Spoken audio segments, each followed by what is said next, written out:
हरिओम. मी चंद्रशेखर सिंह गाडगीळ, भुसावळ उपासना केंद्र. माझा एक अनुभव मी सांगू इच्छितो. बापूंनी जे वाक्य दिलेलं आहे, मी तुला कधीच टाकणार नाही, त्याची प्रचिती मला मुंबई येथे मी हॉस्पिटलला ॲडमिट असताना मला आली. माझी परिस्थिती तेव्हा खूप वाईट होती. त्यावेळेस मला बोलण्याचं सुद्धा त्राण नव्हतं. सोबत माझी अर्धांगिनी सौ वैशाली वीरा गाडगीळ व माझे वडील गजानन गाडगीळ हे दोघंच सोबत होते.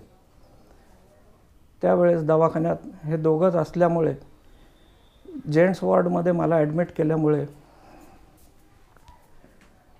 माझ्यासोबत दिवसा माझी पत्नी वैशाली वीरा व रात्री वडील हे असे आळीपाळीने त्यांनी ड्युटी लावून घेतली होती. पण काही कारणास्तव औषधी वगैरे आणायकरता वैशाली वीरा हिला दिवसा बाहेर जावे लागायचे. त्यावेळेस माझ्या पलंगाजवळ एक पेशंट ॲडमिट होता.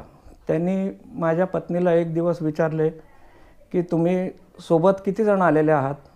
तर माझ्या पत्नीने त्यांना सांगितले की आम्ही दोघेच जण आहोत.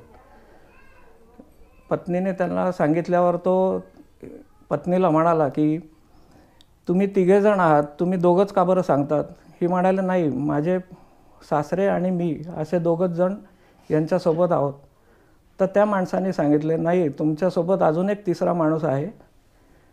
त्यांनी सांगितले की वैशाली वीरा यांनी त्यांना विचारले की तो माणूस कसा दिसतो? तर त्यांनी सांगितले की एक उंचपुरा माणूस आहे, 6 फूट उंची आहे, काळी पॅन्ट पांढरा शर्ट घालतो, लांब मिशा आहेत आणि तुम्ही दवाखान्यातून बाहेर गेल्याबरोबर तो माणूस दरवाजातून आत येतो आणि दादांजवळ येऊन बसतो, पायाशी व तुमची चावल लागली की लगेच ते उठून जिन्याजवळून नाहीसे होतात.